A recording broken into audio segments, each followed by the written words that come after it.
mynews.studio. Over 4,000 miles of California's canals could soon double as solar power plants. Are we missing a solution to both drought and clean energy that's been right in front of us? The date's 2025-11-06. California has just completed its first solar-covered canal system, called Project Nexus, in the Central Valley. These panels generate about 1.6 megawatts of electricity and are designed to cut water evaporation. It's a $20 million pilot. Do you think this could mark a turning point in how we handle resources? It really could. The idea is straightforward but effective. Place solar panels above open canals. The water below helps cool the panels, which actually makes them work a bit better. And at the same time, the panels shield the water, so less evaporates and there's less algae growth. So you end up producing cleaner energy and conserving water together. But why hasn't anyone really tried this before? A big reason is the engineering. Building over canals isn't like laying solar panels on open land, but the potential is substantial. Back in 2021, a UC Merced study estimated that if all 4,000 miles of California's public canals were covered, it could save 63 billion gallons of water every year. That's enough for roughly 2 million people or 50,000 acres of farmland. And the energy side is just as significant.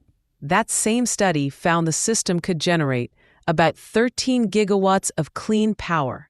That's over half of what California needs to meet its clean energy goals by 2030. So it's tackling two major challenges, water scarcity and clean energy, at once. But are the early results living up to those estimates? Project Nexus is showing good signs for both power output and reduced evaporation. But UC Merced is still gathering detailed data. Would you say that it's mainly engineering challenges holding things back now? Yes, that's accurate. The pilot had to work with canals ranging from just 20 feet wide to more than 100, each one needing its own approach for installation. Building over water isn't at all like working on land. They had to design special platforms and come up with new safety systems. That's why they started with the narrower canals, to test and adjust the designs. That step-by-step approach, starting small and then scaling up, seems pretty sensible, especially with new technology. Are there takeaways here for other regions, even outside California? Absolutely. Arizona's Gila River Indian community completed the country's first solar canal last year, and now Oregon and more projects in Arizona are underway. In arid areas, solar canals make a lot of sense since you're using existing infrastructure and don't need to find new land, which is usually limited or expensive. There's also the community aspect.